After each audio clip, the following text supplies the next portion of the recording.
we start now? Yes, I think it's already 10 minutes after 10. Okay.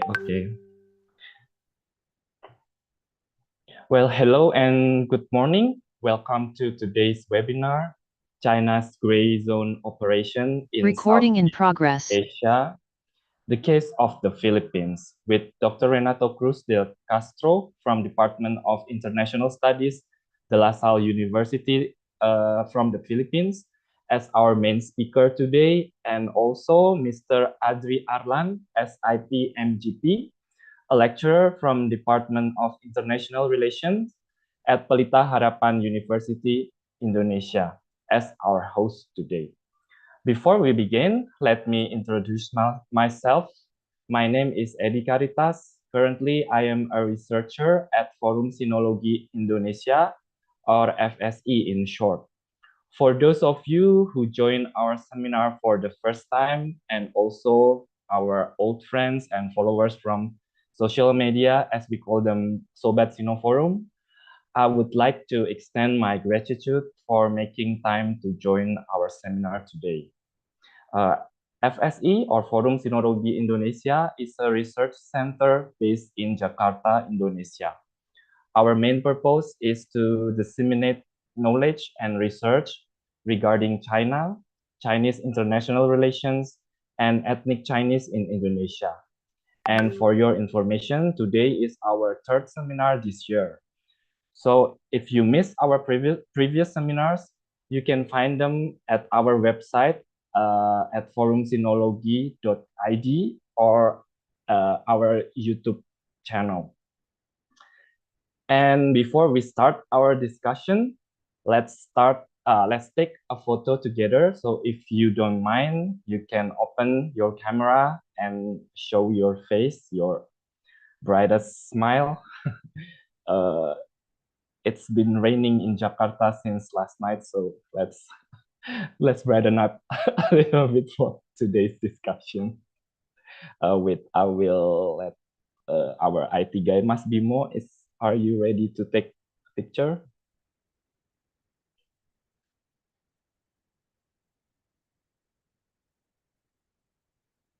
Is it okay?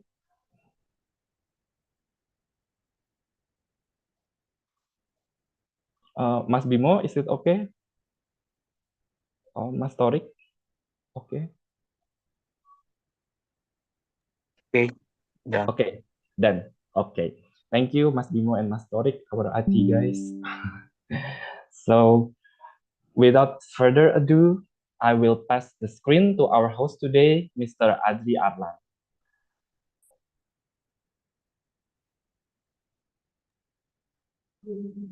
Thank you, Mas Edi. Okay, we shall start. Good morning, Professor Renato Cruz de Castro, as the speaker for today's sessions in the webinar, and also my fellow colleagues, Pak Johannes Herlianto, PhD, the founder and also the chairman of Forum Sinologi Indonesia, and then all of the committees and the fellow students. Today, we are having quite interesting discussions regarding the South China Sea, which is entitled China's Gray Zone Operation in Southeast Asia, the case of the Philippines. Before we start, I would like to introduce myself first. My name is Adri Arlan, and currently I am the lecturer of Department International Relations at Universitas Pelita Harapan, and I will act as the moderator for today's discussion. So before we start, I would like to read the CV from Professor Renato Cruz de Castro. Professor Renato Cruz de Castro is a distinguished professor of the Department of International Studies at De La Salle University, and also holds the Dr. Aurelio Calderon Chair in Philippines-American Relations.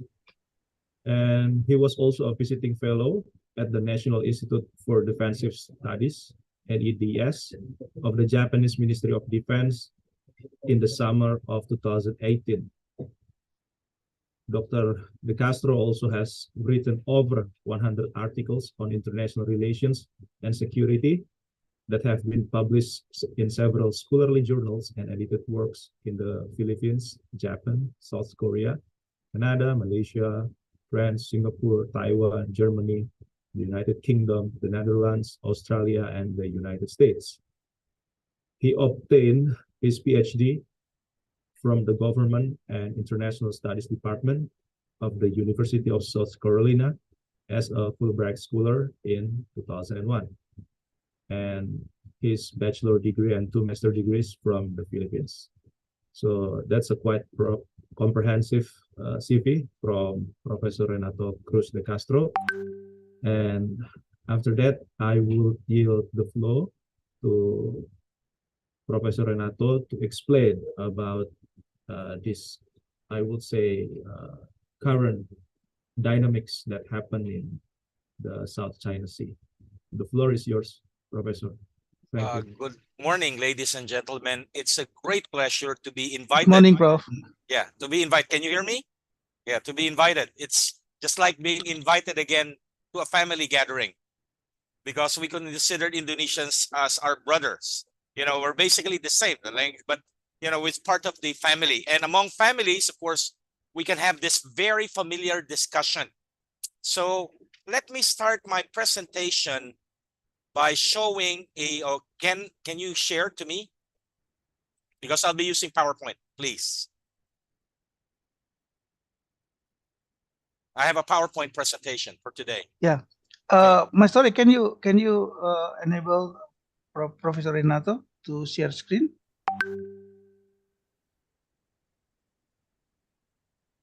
Hello.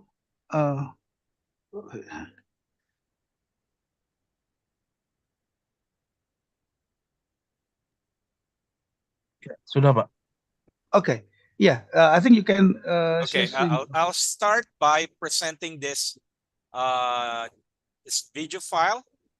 Yeah. Wait, sorry. Okay. Just to get back, sorry. Okay. So let me start by sharing this video file.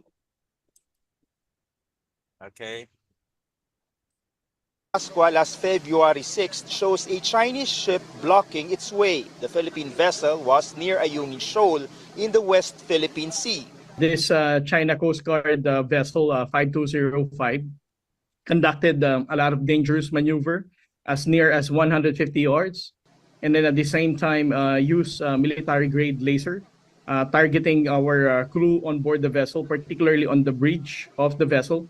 That caused temporary blindness to our sailors. The Philippine Coast Guard vessel was assisting the resupply mission for Filipino troops stationed in the Philippine Navy's grounded transport ship, BRP Sierra Madre. 10 to 15 seconds of temporary blindness would really affect your operational capability, especially so if you're the one who's steering the Coast Guard vessel.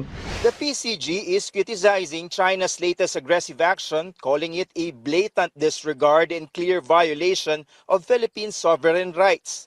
Apparently, this is not the first time China flashed a laser beam on a Philippine vessel. A PCG tugboat was also allegedly shadowed and harassed by a Chinese vessel in June last year. They were hit by blue-colored lights for almost 20 minutes.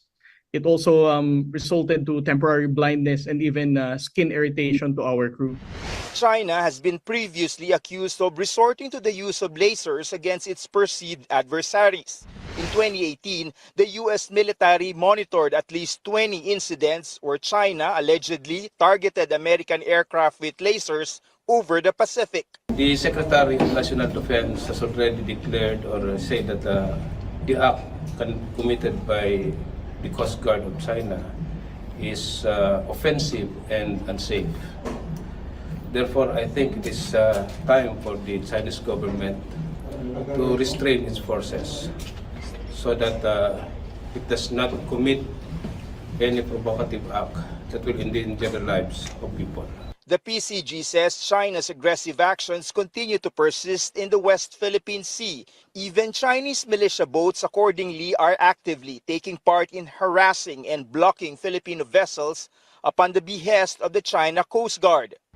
This photo, taken in August last year, shows a Chinese Coast Guard crew removing the cover of the ship's naval gun, which was directed to the PCG's BRP Teresa Magbanwa. That kind of action is provocative. There's no reason for them to remove the cover of their 70mm naval armament and to point it to Teresa Magbanwa. Our another role is to document this and then to prepare this as an evidence for us to file diplomatic protest against China. The PCG says their personnel flashed with Chinese lasers have been brought to Palawan to undergo physical check on any potential medical injury that the incident may have caused them. David Santos, CNN Philippines. Okay, let me go to my PowerPoint presentation. Oops, okay.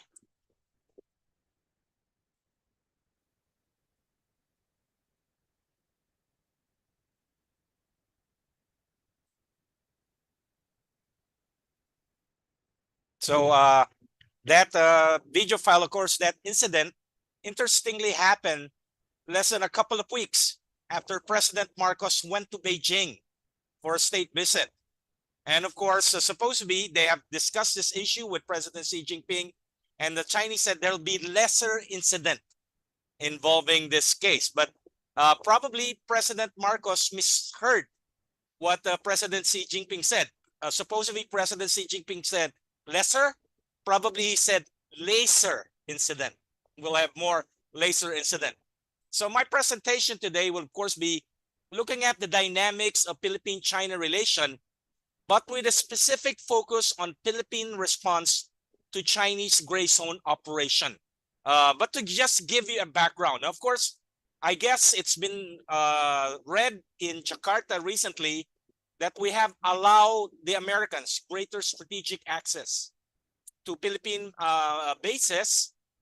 And of course, when President Marcos went to Japan, there were already talks about a tripartite Philippine-Japan security partnership or agreement.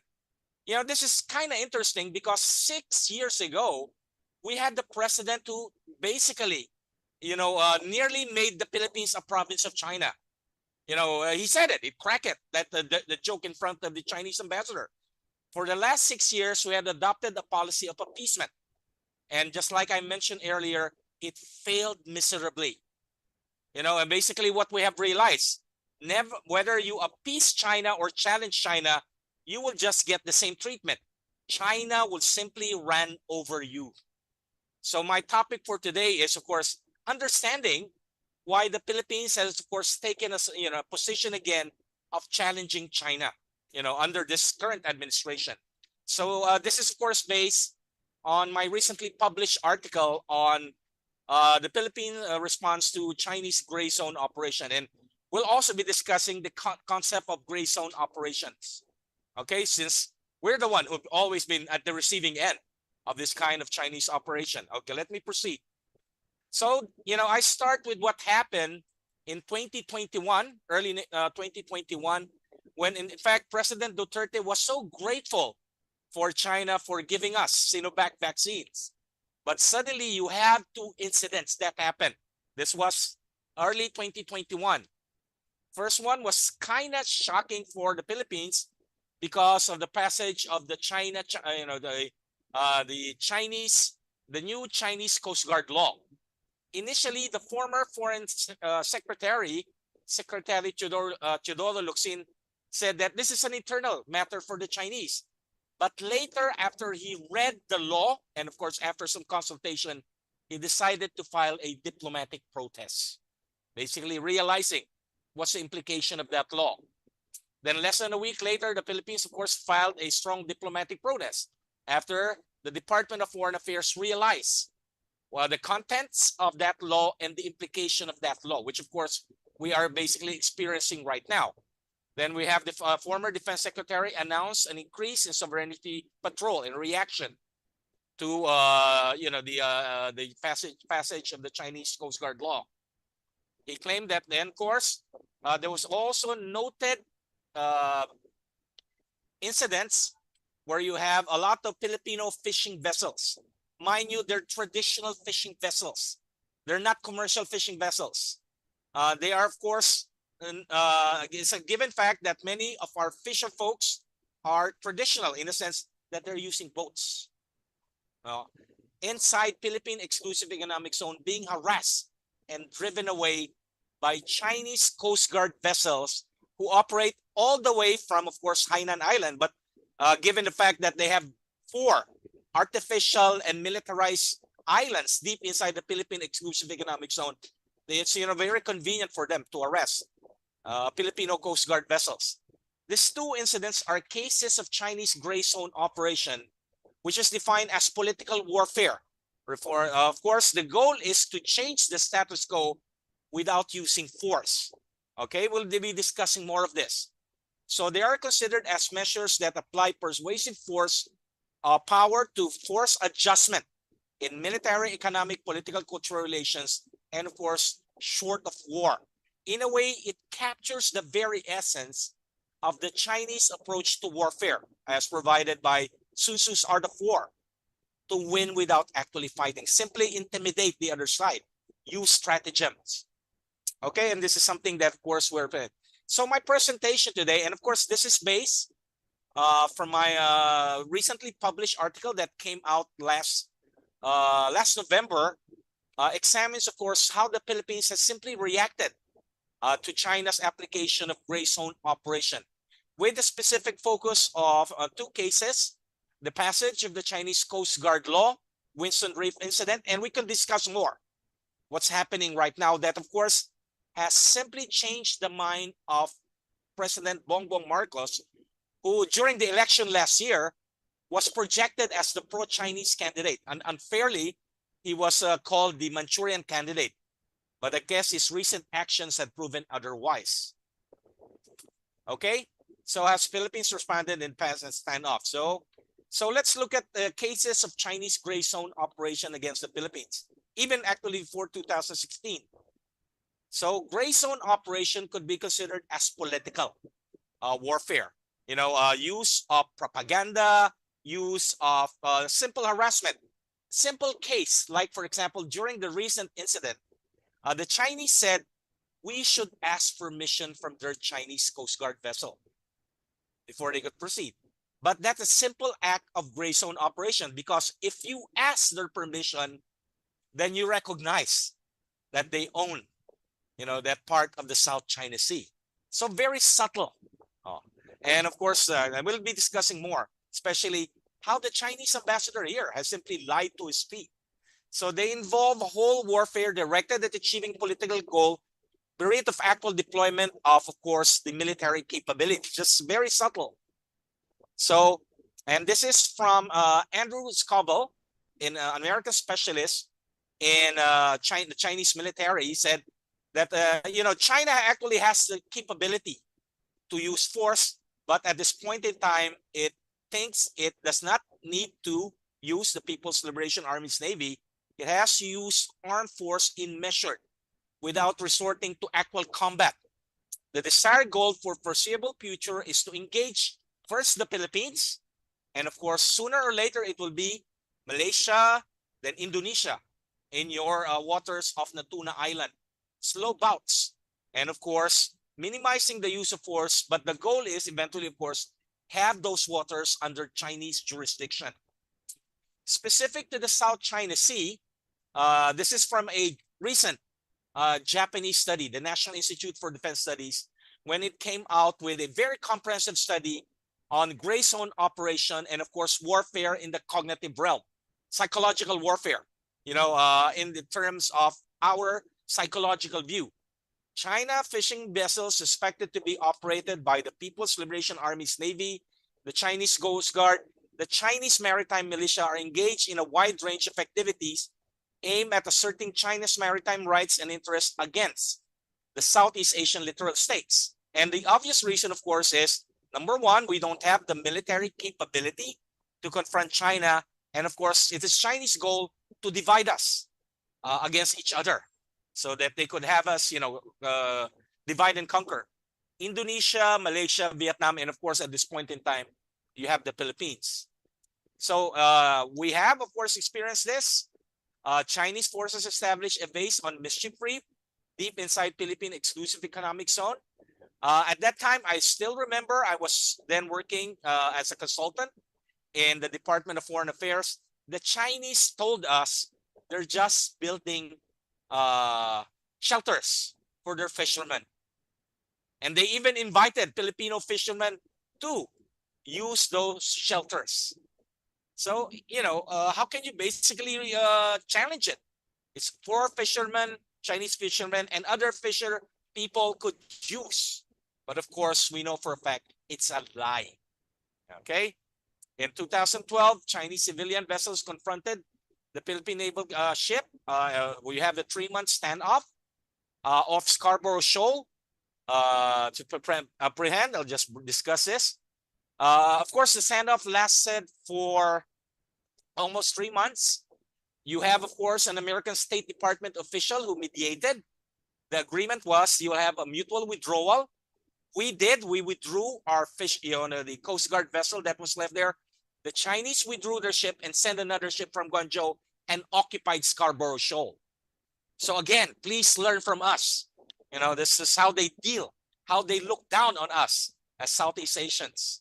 So, and of course, eventually they have occupied Scarborough Shoal, have driven away ordinary Filipino fishing folks who have, of course, fished in Scarborough Shoal since time immemorial. Because it's so near the Philippine provinces of Zambales, Pangasinan, northern Philippines. Now they could not fish there anymore. So, however, and of course, what happened? You have Chinese, of course, eventually taking control of Scarborough Shoal. After we have a precedent, in 2016, we have a president who, of course, adopted a different approach from previous presidents. I use the term, of course, of appeasement. You basically offer your head on a silver platter to China with the hope that at least you can get some concession from China. Okay? So the Duterte administration accepted China's core norms for dealing with the South China Sea dispute. Try to discuss this matter bilateral forum, talk about joint development, and of course, with an expectation that you will have Chinese support for his very ambitious infrastructure program called Build, Build, Build. So that was supposed to be the quid pro quo. Some of the efforts to really appease China. He downgraded Philippines' standing alliance with the United States, announcing in Beijing in October 2016, I'm separating from the United States, China, Russia, here I come. Then, of course, alienated Australia, the European Union, and said that he would gravitate. He would, of course, visit Beijing and later, of course, Moscow, and he will never visit Washington, D.C., which actually he fulfilled. So, despite President Duterte's effort to appease China, this is what he got. Chinese gray zone operation had remained unabated. Okay, so that's good. In June 2018, the Philippine government issued a formal demand asking the Chinese Coast Guard vessels to stay away from traditional fishing grounds around Scarborough Shoal and stop harassing Filipino fishermen. You have a television channel here in the Philippines who showed to the Philippine public Chinese Coast Guard personnel boarding Filipino fishing vessels, confiscating their best catch. At that time, the Duterte administration tried to massage those scenes because it created public indignation. The Duterte administration lamely explained, the Filipinos, fishermen, and the Chinese Coast Guard were having a trade. The Filipino fishermen were trading their best catch for Chinese instant noodles. Oh, so that's a joke. Everyone knows it's no trade. And we have a lot of instant noodles here. So why should we have those Chinese instant noodles? Then, of course, in late July 2018, the Philippine government filed a diplomatic protest about Chinese radio warning against Philippine aircraft sailing respectively near Chinese reclaimed fortified islands in the South China Sea. I don't know if you're familiar with the features. So our island we occupied, Pag-asa, is surrounded by artificial islands that the Chinese had built. So if you have a Philippine plane that's landing at Pag-asa, definitely it will go near the airspace of those land features. They get the warning from the Chinese. President Duterte himself criticized China for its island building activities and called it to moderate its action in the disputed waters. Then when the Philippine Armed Forces decided to repair the dilapidated runway in the island that we occupied, Kiatu, international name is Tiatu Pag-asa, that's the time that the island was surrounded by several hundreds Chinese militia. You know, they're sitting there. They're not fishing. They're just sending the message. We are watching you. We know that you are repairing your dilapidated runway. You have to take our presence into account. So then, of course, an incident that happened. This is a very interesting incident. On February 20, okay, no, I'm sorry, this is, there's an error here. This should be 2020, not 2017. So please, it's a typo error. So on February 10, 2020, President Duterte decided to abrogate the visiting forces agreement with China. The Chinese Foreign Ministry even defended President Duterte's decision, saying that we're free. We have to apply our independent foreign policy. 2 weeks later, a Chinese corvette pointed its gun system director at a Philippine Navy ship. So this changed President Duterte's mind. Eventually, of course, he decided to postpone the termination process. Then, of course, in July 2021, he decided to end the termination process of the visiting force agreement, a realization that no matter what, even if we separate ourselves from the United States, we will get the same treatment from China, gray zone operations. So there are cases of gray zone operation conducted against the Philippines. So in the South China Sea context, of course, gray zone operations are often blurred, the line between military and non-military attributes, and are undertaken, of course, to advance China's territorial claim. China is working to achieve nothing less, and this is something that the previous administration has realized.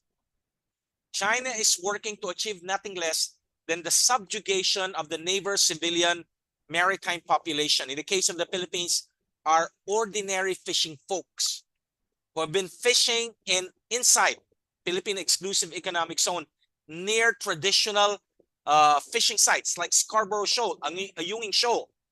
In turn, their governments to Beijing expansion and, of course, authoritarian vision of its maritime sovereignty, the 9-dash line that has already been rendered by the United Nations Convention of the Law of the Sea Arbiter Tribunal as baseless under international law.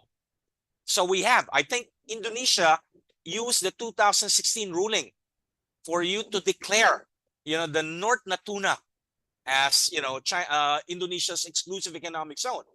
Unfortunately, during that time, the Duterte administration has not yet acknowledged the ruling. So we're very thankful for Malaysia and Indonesia for acknowledging the ruling that was ignored by the Duterte administration, at least in the first 4 years. But again, it amounted nothing to China.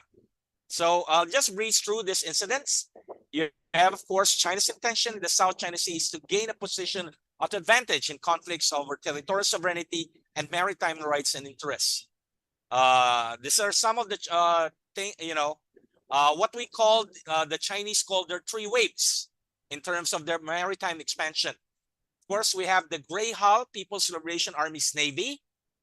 Then, of course, under the People's Armed Police, you have the Chinese Coast Guard.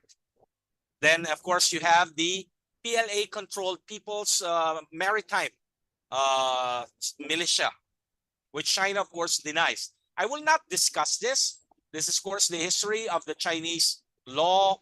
I can provide you a copy of this PowerPoint presentation. This is more of the history of the Chinese Coast Guard, a passage of the law, implication of the law, why the Philippines filed a diplomatic protest. So again, it basically reiterated waters under China's jurisdiction, waters within the 9-dash line that already been, of course, declared as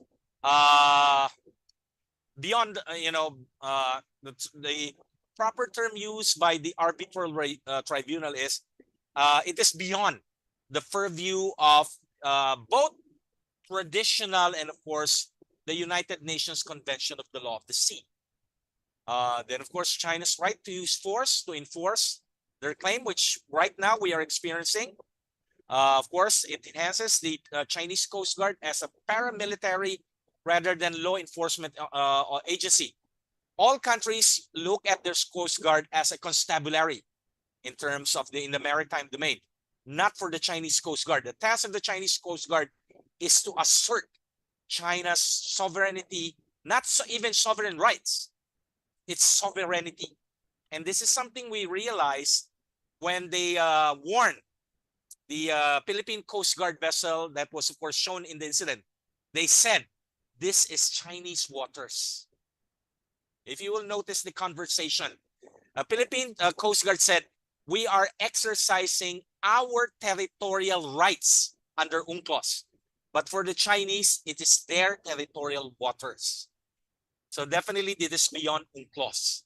They considered the waters under, within the 9-dash line as Chinese territorial waters, not even exclusive economic zone. Although they have not yet publicly stated it.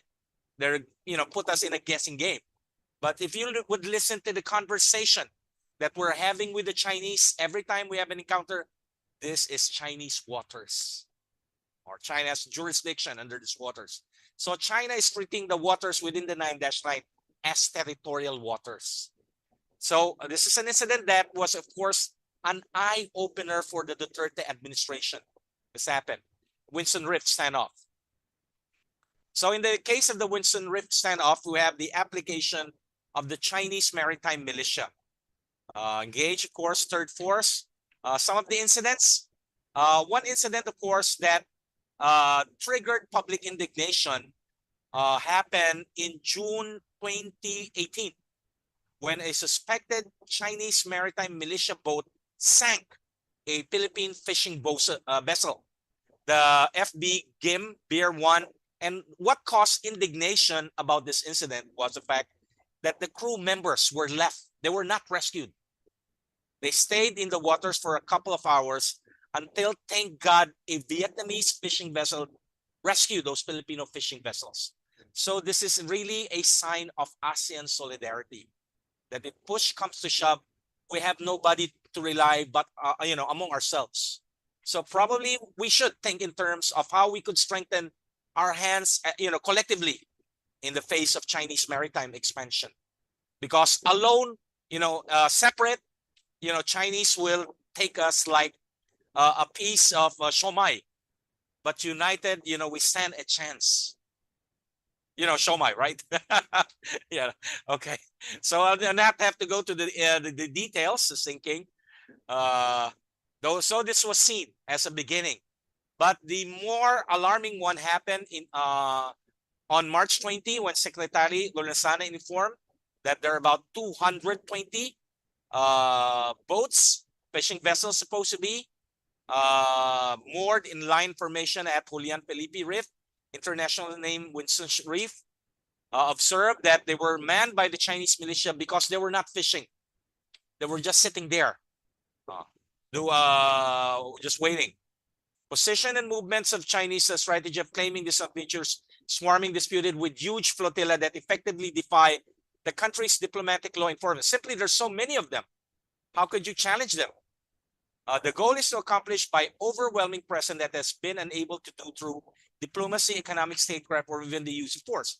A classic gray zone operation. You have to accept the fait accompli, because no way can you challenge their numbers.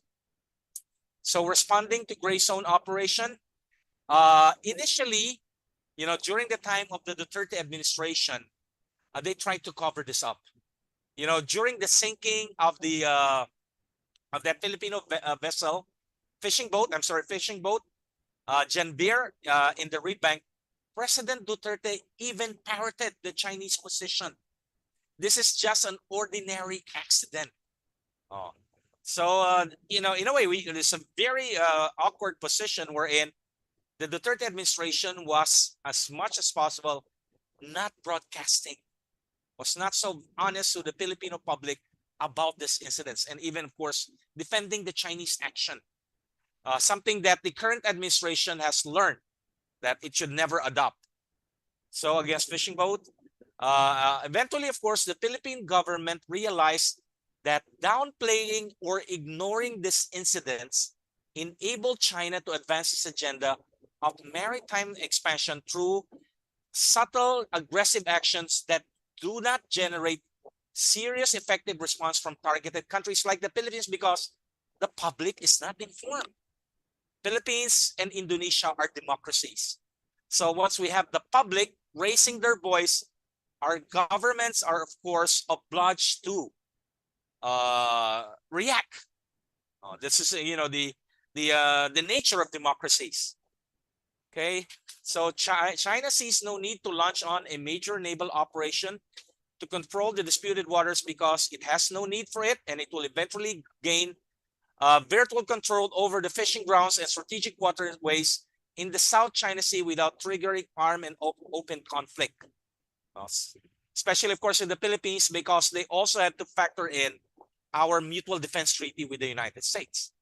The change in the Philippine government view on China's gray zone operation is reflected on how the Duterte administration in the latter part of its term started, of course, first inform the Philippine public about this, and of course, file diplomatic protests, and of course, confront Chinese gray zone operations. Secretary Locsin announced that we're filing diplomatic protests against the Coast Guard. Then, of course, the military said that we would defend those waters. Then, of course, we also saw this reaction in the Winston Reef incident after it was observed that there were 200 Chinese fishing vessels in the said reef. And, of course, when the United States even offered assistance, early part of the Biden administration. So you have the Philippine military then ordering both Philippine Navy and Coast Guard vessels to conduct aggressive patrols. Although outgunned and outsized by their Chinese counterparts, the Philippine deployment of more ships and more frequent patrol vessels in the disputed waters conveyed a powerful message to China. We would resist. And let me just share to you an anecdote that I had with the Japanese embassy. During the Duterte administration, the Japanese embassy was not very happy with the fact that Japan provided the Philippines 12 Coast Guard vessels. But the Duterte administration, so as not to antagonize China, did not deploy them in the West Philippine Sea or South China Sea. Rather, many of them were deployed to protect, I don't know if you've been to the Philippines, to protect Boracay, which is a tourist spot in the Visayas region, so far away from the West Philippine Sea, South China Sea. So the Japanese government was not very happy because of the Duterte administration effort to appease China. And appeasing China means that you should never challenge or make China angry. I think this later on you have a realization this is a wrong move. So at that time, the U.S. expressed its strong public support to the Philippines. The U.S. State Department issued a statement that the U.S. stands with our ally Philippines regarding, of course, the militia. You have, of course, talk with Jake Sullivan, talking with his counterpart, reminding the Philippines of the application of the Mutual Defense Treaty. The United States even sent a carrier battle group and a amphibious assault ship group, battle group, to demonstrate strong support. So, of course, President Duterte said, no, we will not ask from the Americans. But nevertheless, what happened was this marked again our, President Duterte's return to our alliance system, simply because we realize that no matter what you do, China will always treat us as a fair game. Whether you appease or challenge China, you will always have the same treatment. Okay. So since he took office in 2016, President Duterte's diplomatic strategy was aimed at appeasing China, as he believed this policy was worth pursuing because it would make the country a beneficiary of the latter's emergence as a global economic power and would moderate, hopefully, its behavior in terms of the West Philippine Sea, South China Sea issue. Unfortunately, President Duterte's efforts to appease China were all in vain, as China's gray zone operation again continued, during the entire term. Philippine political leaders and defense officials overlooked these maritime incidents. However, the Philippine government realized that downplaying these incidents enables China to advance its goal of maritime expansion through distinct, subtle, aggressive actions, since they do not generate serious and effective response from targeted states like the Philippines. If you just keep quiet about it, eventually, of course, you will be overwhelmed. Before you know it, especially in the case of the Philippines and like Indonesia, we are both archipelagic states. In the case of the Philippines, I'm telling people, before we know it, our archipelagic waters will be part of China's 9-dash line. So the Philippine shift in attitude on China's gray zone operation is reflected by the vigorous response of the Philippines. First with the passage of the Coast Guard law, and later in the in the Wilson Reef incident, and of course recently with the laser, when the Chinese Coast Guard vessel directed a military-grade laser against a Filipino Coast Guard vessel recently. So in these two maritime incidents, the Philippines showed to the world, and hopefully to our neighbors, that the best way to counter China's gray zone operation is to deny China's its ideal goal of winning contentions by rendering other armies helpless without fighting. This is, of course, from Sun Tzu. Just resist. Just play their game. Don't allow yourselves to be bullied. And of course, during the Duterte administration, we have nothing but praises for Indonesia. Challenging those Coast Guard vessels, arresting those Chinese fishermen who ventured into your exclusive economic zone. And you even have your president going to the waters. At that time we were telling President Duterte, you have to fulfill your campaign promise. You have to take a jet ski and go to Scarborough Shoal. Of course, he never fulfilled that campaign promise, much to the disappointment of the Filipino nation. Okay, China's efforts to create a community of shared values. This is something that China tells us publicly. We share a common destiny with China. But do we really want to have a shared destiny with China if China would be depriving us of our exclusive economic zones and would, of course, drive our navies, our Coast Guard, and our ordinary fishermen from waters that China deemed as part of the 9-dash line? So this is something that we have to think about. Do we want to be in that destiny along with China? Okay, I think I end my presentation here. I look forward to a very interesting conversation with my brothers, my Southeast Asian brothers. All right. Thank you for the explanations and also an eye-opening presentations, Professor Renato, for us, especially, I would say, brothers in ASEAN. Okay, I would like to tell about the second presenter. It would be Pa Johannes Herlianto, and then after that there would be a short response from me, and then we will have the Q&A sessions. So for those of you who maybe already prepare your questions, you may choose whether you will speak after the Q&A sessions, or you can use the dialog box to chat your questions. So without any further ado, I will give the floor to Johannes Herlianto. The floor is yours, Pa.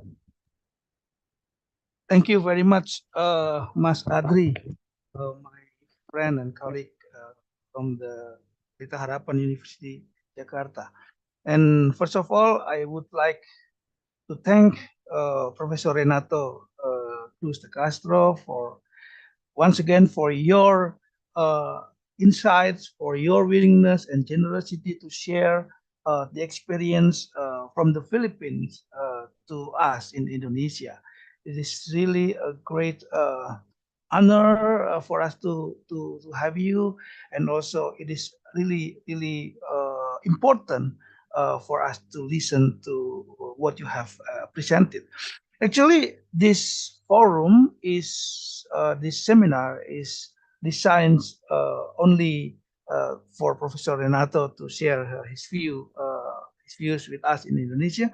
I just would like to give some highlights about why. I just would like to share with the audience why do we here, especially the Indonesian Sinology Forum, uh, regard it important for us to listen to the Filipinos experience.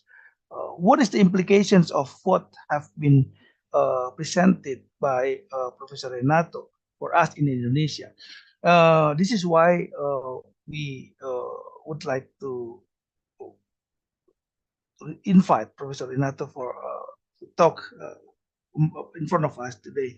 But actually, what I would like to say has been said by Professor Renato as well. So, why is it important for Indonesian to learn from the Philippines case? First of all, I think we already know that Indonesia actually has been the target of the Chinese gray zone too.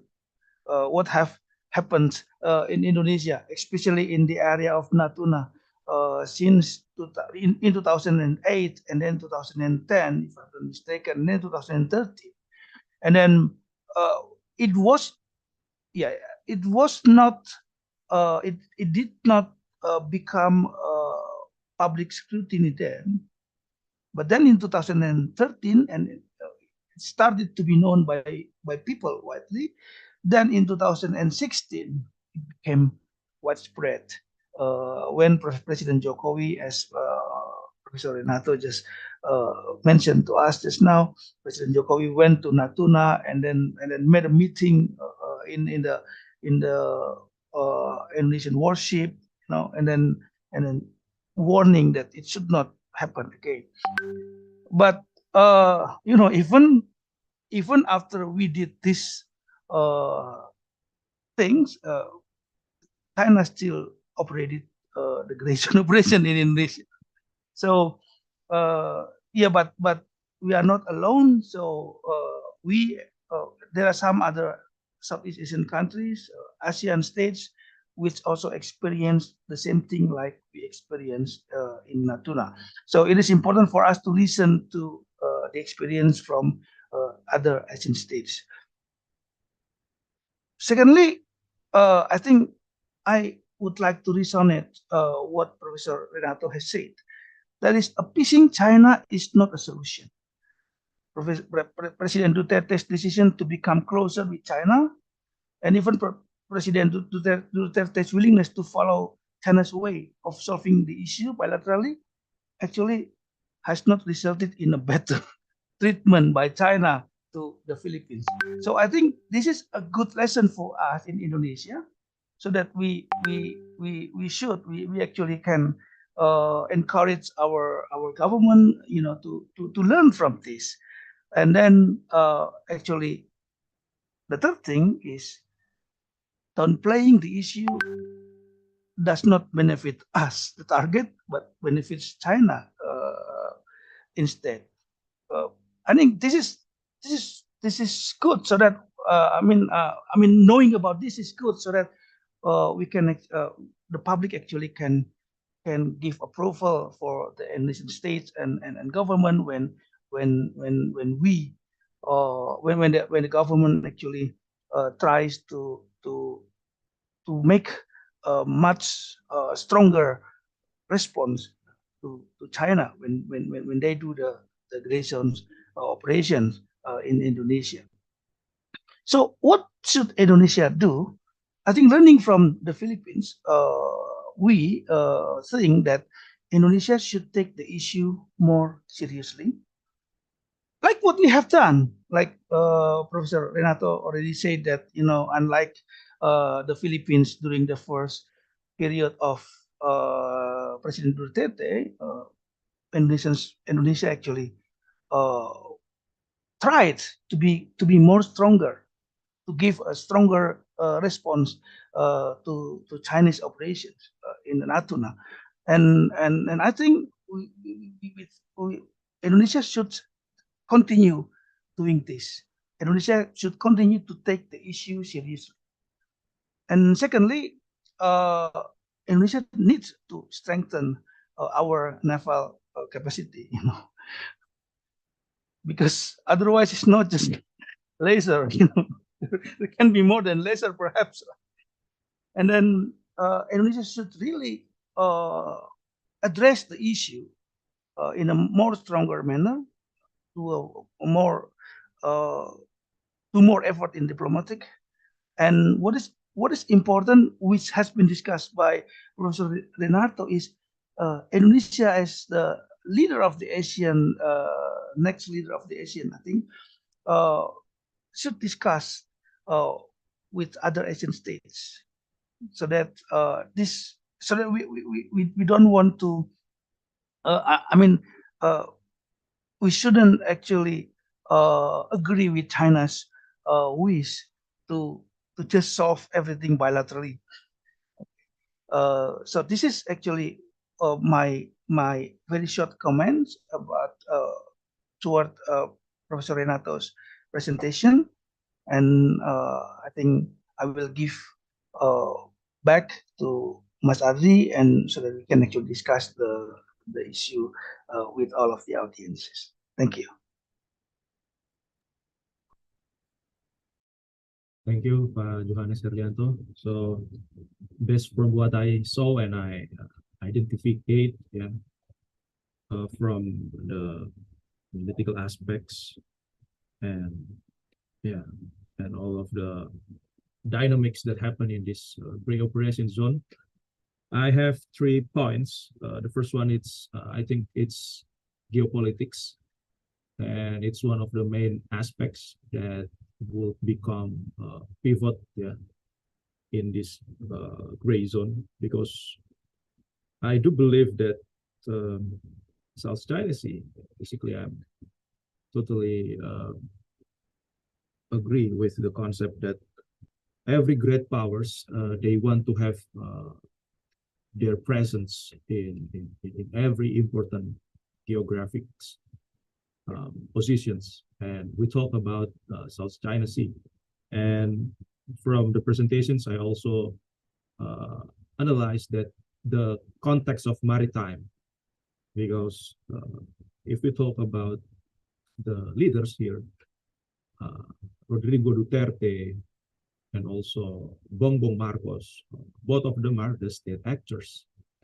And actually, Professor Renato, we will have also in 2024 the next election of the president, and I think all of the leaders of ASEAN should think about it. Actually, our current president, President Joko Widodo, he has this idea, the global maritime fulcrum, which is to us, it's kind of trying to make the maritime sectors, no matter what it is, military or it is infrastructures, we are trying to build this, the ports and also the infrastructures for the archipelagic provinces. And the second one, I saw that the Duterte, I mean, he had his own perspective regarding this China's spatial zone, the gray one. And actually, maybe he looked closer to the Beijing and Moscow for his tenure. But on the other hand, I think it's because he preferred to to playing safe during his foreign policies. But I do believe the latest president, Bongbong Marcos, should have more direct approach. And I think this is the chance also for Indonesia, especially in 2023, we have this ASEAN presidency. So I would say that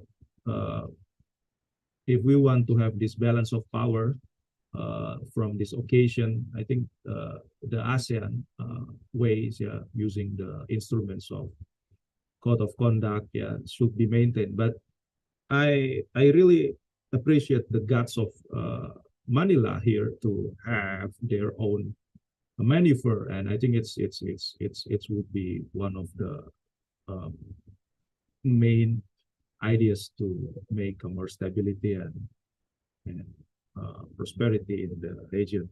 And last but not least, I realize now that the gray zone, it's all about this political welfare.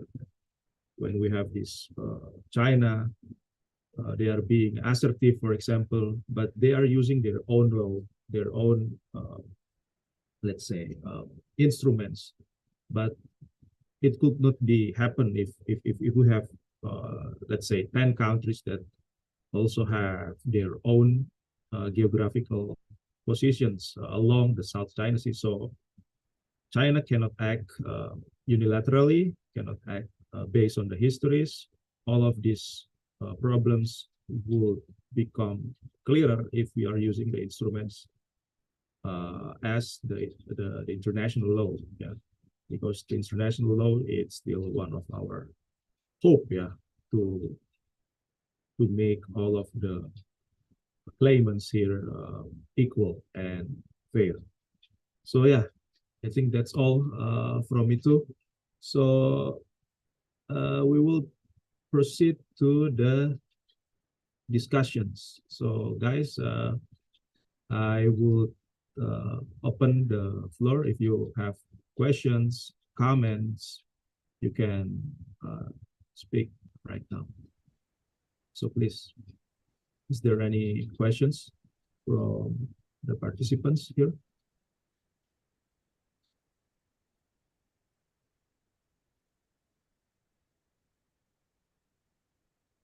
Okay, Gemma, you can open your camera and speak up, Gemma. Introduce yourself.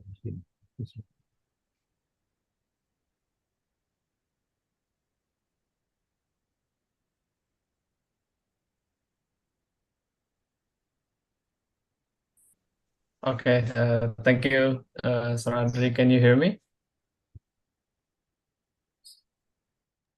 Hello, sir, can you hear me? Very clear, I think.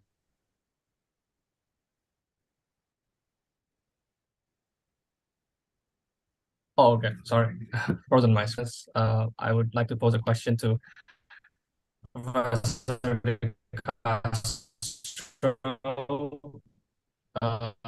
regarding China's role here, especially the impacts for the Asian nation. So, listening from your presentation, Professor, I'd like to ask, do you think that ASEAN itself, it needs to make a military alliance similar to that of NATO, intentions for the nation of Southeast Asia, or do you think we could do something else other than a military pact?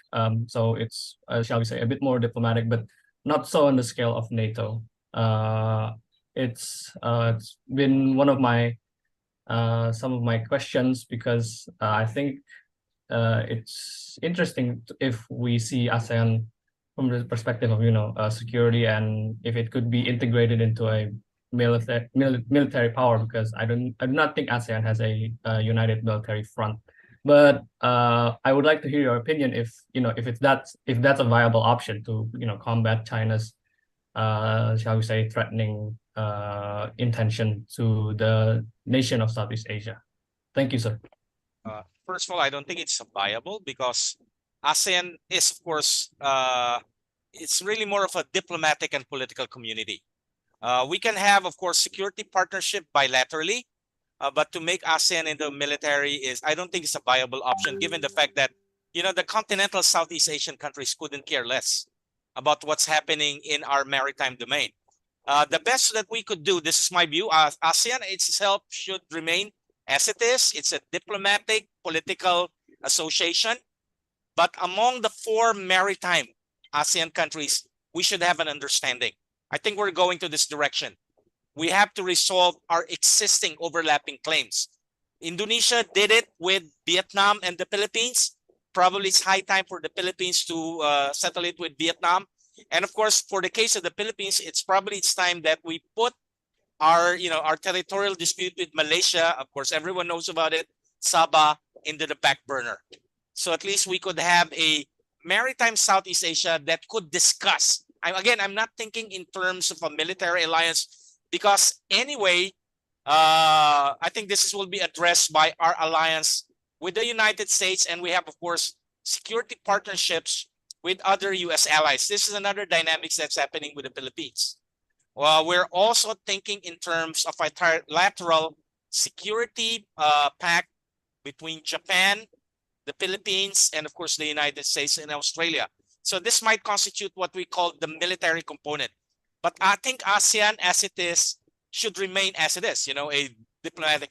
What I would propose is, of course, for the maritime Southeast Asian states to form a sort of a consortium wherein we, first of all, the first task is to resolve our existing territorial claims. Then we could talk about, again, discussing how we would have to address, a common problem that all of us face. Vietnam, the Philippines, Malaysia, Indonesia. I don't know about Brunei, but how do we deal about China's maritime expansion? Or probably even upholding the July 12, 2016 arbitral ruling on the South China Sea, but not a military. It's really more of a diplomatic forum, just to send a signal against China that, we are discussing what you're doing in our maritime domain.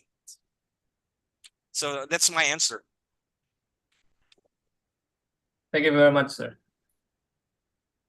Okay. Is that all, Game? You still have any comments? For now, it's only that, Sir Raji. Thank you. Okay, thanks. Okay, is there any questions left? You may raise your hands or you can write on the chat if it's possible.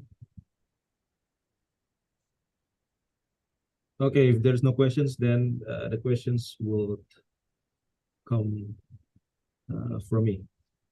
Professor Renato, I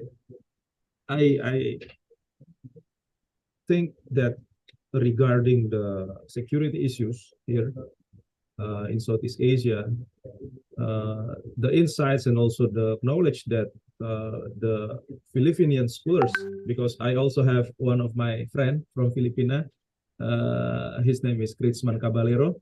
He is from Ateneo University. Maybe it's familiar to you. Yeah, we know He has Ateneo. also the Ateneo. We're the rival school when it comes to basketball. so not a brother. Yeah, we are. We are both Catholic universities, but we are rival when it comes to basketball. Only basketball, right? Only basketball. But in other things, we cooperate. We love each other, except when we watch a basketball game. Okay, if we freeze. Okay, let's wait.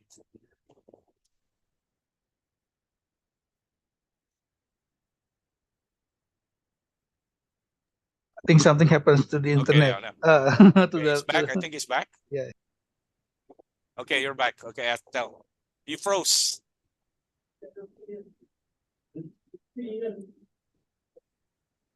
You froze. Okay, sir. Yeah. yeah, you froze, Yeah, Mas Adri. Yeah. Okay.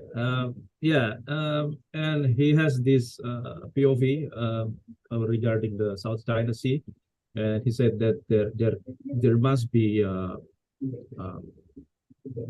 tough response for the maneuver that actually China has done in these last 10 years. But regarding the hard powers, I think it is not very wise actions if we are talking about, let's say, make a security pact. We knew that this ASEAN, we have these values to create peace and free zone regarding our security pillars. And I do believe that for the security, ASEAN already have their own benchmark. We knew that you have your collaboration with the US regarding the Coast Guard, and also Indonesia.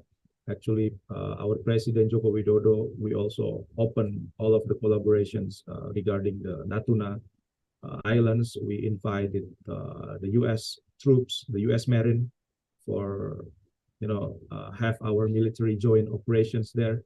So we already conduct this, let's say, we have this doctrine, Professor, the independent and active foreign policy, which is we must act neutral, but it doesn't matter which great powers that come into our region, and we can choose whether we want to collaborate with the US, with the Russian, with the China, and I think the Philippines already done that, and I also read your papers.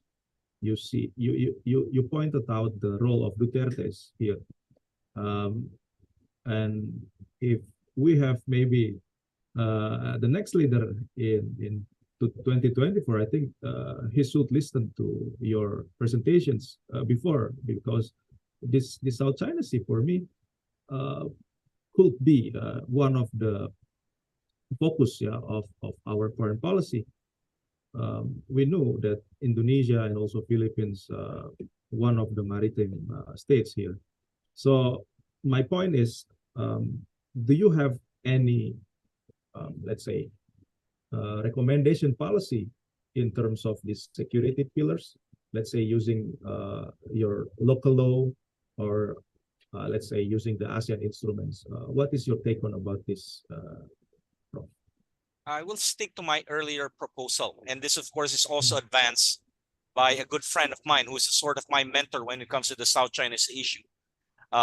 Associate Justice Antonio Carpio. He's already retired, but his advocacy for the 4 maritime Southeast Asian states to form a sort of a subgroup within ASEAN that will simply focus on the South China Sea issue. Indonesia, the Philippines, although Indonesia is not a claimant state, but still you have your interest in Natuna, and of course the whole of the South China Sea, Indonesia, Vietnam, the Philippines, Malaysia, and hopefully Brunei. That this could be a core of within ASEAN that would, of course, focus on the South China Sea and other associated issues, code of conduct, joint development. So at least this 5 ASEAN or 4 could present a united front when we deal with China. If within the wider framework of ASEAN, the hard security issues could be managed, of course, by our alliance with Japan and the United States. This will be a game that the big powers would play. So part of it is, let the big powers deal with it if they would have dispute in the South China Sea. This is something I have to accept is beyond our control, although we can influence this. But when it comes to our dealing with China, we have to also to show to China that separate from our dealings with Japan or the United States, we would like to deal with you not bilaterally, but collectively, at least 4 maritime Southeast Asian states.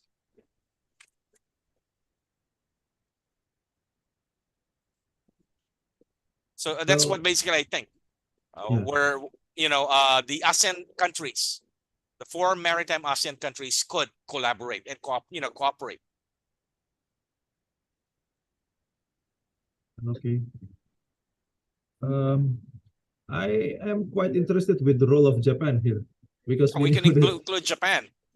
Yeah. Japan could could you help. please elaborate more about the role Japan of Japan? could help develop our maritime capabilities, specifically okay. the civilian. So Japan could lead in at least collaboration in terms of Coast Guard. And we can ask Japan to be sort of the sponsor of this, because Japan also has interests. in terms of the waterways in the South China Sea and, you know, as far as Malacca Strait. So Japan could be a very active player. Japan could push, suggest that our coast guards collaborate.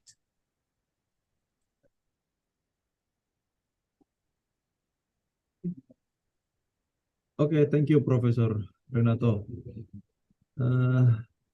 Is there any comments, response from the audience? Mas Adri, I have Yes. some text from someone who perhaps watching us at our YouTube channel, and she asked me about to ask the question to Professor Renato, because there is now a mutual defense treaty being reactivated between the US and the Philippines. Does this mean that Philippines will not be neutral in the event of armed conflict or war between the US and China? So is there a way to go back to neutral if the Philippines wish to remain so? I mean, this is the Yeah, okay. question from the floor. Thank you so Yeah, much. very good. Of course, the two issues there. Number one, you cannot be neutral if you have an alliance. You know, your ally expects assistance from you. You also expect assistance from your ally. Of course, the notion of neutrality is being discussed here, especially in the light of what's happening across the Luzon Strait. And that is, of course, Taiwan. You know, it's a discussion here in Manila because we're the closest country to Taiwan. There's been open discussion now, open talk, in the US military, even in Taiwan, that you might have a major conflict between the United States and, of course, China over Taiwan. The Philippines will be the country that will be, Southeast Asian countries that will be affected. Neutrality is a nice concept, but everyone knows if you study history, neutrality could only be effective if you're armed, right? We have to understand, again, going back to history, why were Switzerland and Sweden able to maintain their neutrality? Why did Belgium and the Netherlands became simply an autobahn for the German panzers during the Second World War? Sweden and Switzerland implemented armed neutrality. Belgium and the Netherlands were unarmed, and even Denmark. You can ask Denmark. We don't want to be the parking lot of the People's Liberation Army's Navy. So our only option is, of course, to honor our treaty obligation with the United States, because unarmed neutrality would, if the Philippines would declare unarmed neutrality, we'll be the laughing stock of the world, because everyone knows we're not armed.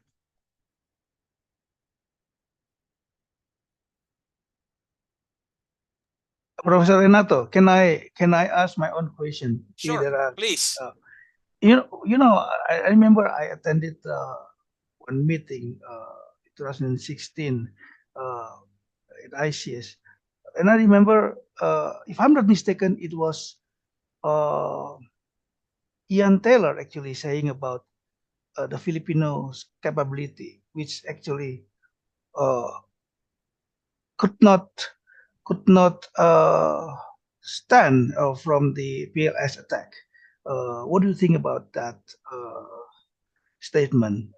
Thank you. When was this? 2016? Yeah, I mean, it was. I was attending a meeting yes, of course. in 2016. But there's been improvement. Thank God, there's been improvement during the Duterte administration. Now, at least we have reactivated our Philippine air defense system. Okay. Because we acquired radars, and we have already 12 FA-50s. We have also improved our Navy. We now have at least frigates that are missile armed. Again, we have no one to thank but South Korea. We have now strategic transport capability, and we have no one to thank but Indonesia, because you sold us those. So at least there has been improvement in the last 7 years, but it's still not enough to enable the Philippines to adopt a policy of armed neutrality. Okay, all right. Thank you so much. Can I still ask my own question now, Please, go ahead. Go ahead. I remember, Remind. you know, when I read your paper, and that is very interesting because there are some similarities. Perhaps, for instance, when the Filipino Coast Guard, you know, intercepted the Chinese Coast Guard and said that you are in the Philippine area, the Chinese Coast Guard would always say, "We are in China's jurisdiction," Yes. right? I think that happens a lot in Indonesia, in which China went to Natuna Islands, you know, which is part of our economic exclusive zone. And then when Indonesians Navy and also Indonesian civilians, sort of Coast Guard, reminded them, they would say that we are actually doing an operations protecting the 9-dash line, and we are in the Chinese jurisdiction. And it's not only them. The Chinese the spokesperson of the Chinese foreign ministry also said that we have China still has some right here in this. So what I want to get a clarification is, what do you think they mean with this jurisdiction? Is it the sovereign rights, or it is Chinese sovereignty? I think it's the Yes. second, Chinese sovereignty. So they Okay, treat the waters as their territorial waters. so they Because- will have another 200 after that. Yes, after that they'll have, and sooner it will be, and just I'm telling Filipinos, sooner or later it will be the Chinese exclusive economic zone will be at the mouth of Manila Bay. You know, So, the yeah, yeah. Chinese goal really is to expand not only within the first island chain, but even as far as the second island chain. So this is what I tell Filipinos. Of course, they look at me with skepticism. So if Philippines and Indonesia are both democracies, and I have nothing but admiration for Indonesia for you to be, you know, upholding this, you know, the fact that we're democracies. We don't want to be two democracies inside the Chinese lake. This is their long-term goal. So this is a choice that we have to tell not only, you know, the generations now, but future generations. This will be a long term. This is how the Chinese look at us. China looks at Southeast Asia as its backyard. So are we going to allow China to treat Southeast Asia as its backyard? As its, I use a term, 21st century Levin Strong, you know, from Hal Sulfur, you know, geopolitics. This is how they would this is how they look at us. Thank you so much, bro. So this is a long generational struggle that Filipinos, Vietnamese, Indonesians, Malaysians will have to face. How we have to deal with a, you know, a China that is really bent on maritime expansion. Okay. So I will ask once again for the audience, if there is any questions, you may raise your hand. Okay. No one? All right then. So we will conclude to the closing remarks. It will start from Professor Renato, and then Pak Johannes Herlianto, and me. Yeah, so Professor Renato, the floor is yours. Once Yes, I just forwarded to Johannes an invitation on March 8th. This will be in the morning. We will have a conference. It's a hybrid on Chinese gray zone operation. So we'll have a couple of speakers. We'll have an American and of course the spokesperson of the Philippine Coast Guard. Commodore J. Tariala will be there. So he is the one, of course, explaining the issue. The policy right now of the current administration is to tell the public, in contrast to the earlier administration, the Duterte administration. So we have to give credit to this current administration because even before he sworn in as the 17th Filipino president, he already acknowledged the ruling.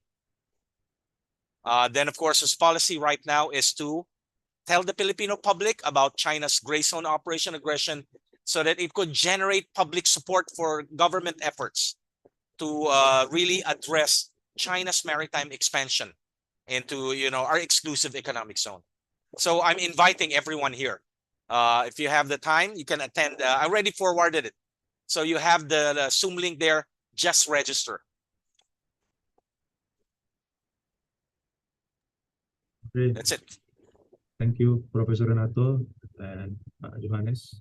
Yeah, I just would like to once again thank Professor Renato, and I hope that you wouldn't mind if we disturb you with some other invitations or No, no. contact you and discuss about this matter by email or by other means. And then yeah, I just would like to thank you very much for your really important insights for us. And as about the invitation, I will after this put it in the chat so that all participants can access the link. Is that okay, Professor? Sure. It will be in Yeah. English. Yes. So right. the conversation will be in English. Although Yes. even I guess in Tagalog you can pick up some words. All right. All right. Yeah. Thank you. Thank you very much, Professor. Okay, once again, thank you so much, Professor Renato, Pak Johannes Herianto, for the explanations. My message here is very short and simple, especially to the students who are coming to this webinar. Please do understand about geopolitics, because this is the old concept that's still relevant until now, especially in the international relations field. Do understand and prepare for the geopolitical aspects, whether it is in the during the peacetime or in the wartime. It's a very important issues that we must learn and observe. So once again, I am very grateful to have you, Professor Renato, and also Pak Johannes, and all of the participants, ladies and gentlemen, and students here to come and join to our webinar.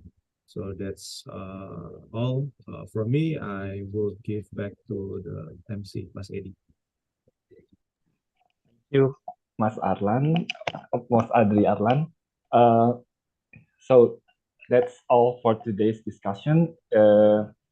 Thanks again for our speakers today and our hosts, and of course our participants.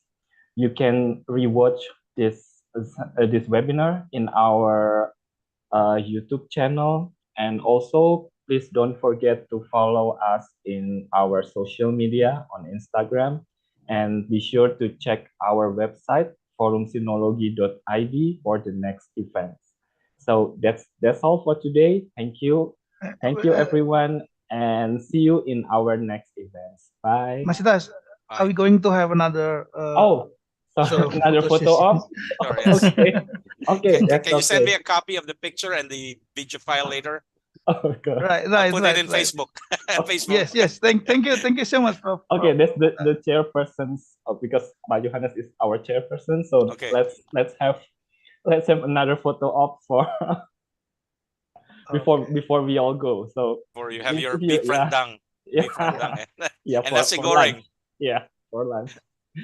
So if you don't mind, you can open your camera and show your brother smile. I miss nasi goreng. Oh, Yeah. All right.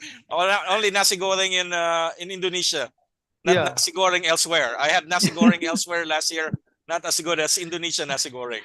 My favorite one I is will not say where, but it's Yeah. also in Southeast Asia. my favorite one is nasi goreng kampung. Actually. Oh, okay. And also sate. Satay, like yes, but Satay. they usually mix it like nasi Yeah. goreng plus 1 or 2 satay. Not sate, yeah. But it should be from Indonesia. Yeah, sure. okay. Thank you so much, Prof.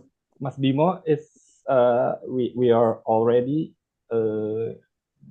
maybe we can count 1, 2, 3. Okay. One, Okay. One screen, 2. one. Next screen. Okay. Okay, Mas Torik is back. Okay. Okay. Third screen. Okay, thank you. Okay, that's all. Okay.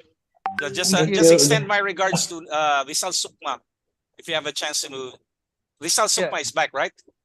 I think yes. Okay, I- just I'm- extend. Yeah. If you have the chance to assist, and of course to Alex again. Okay, bye-bye. All right. Yes. Actually, Please yeah, the picture and the YouTube link. I'll appreciate it thank very you. much. Okay, Thank you salamat so much. datang. Terima kasih, salamat. Terima kasih. It's different. Terima Okay, yeah. kasih. Okay, salamat. Selamat. Thank you, Bye-bye. sir. Bye guys. Thank you, sir. Bye-bye. Bye bye. Thank you very much, everyone. Yeah. Thank you. Terima kasih Thank banyak, you, Mas Fadul. Adri. Ya, Terima Mrs. kasih Liv ya. Ya. Ya, Thank terima you, Mas Edi. kasih.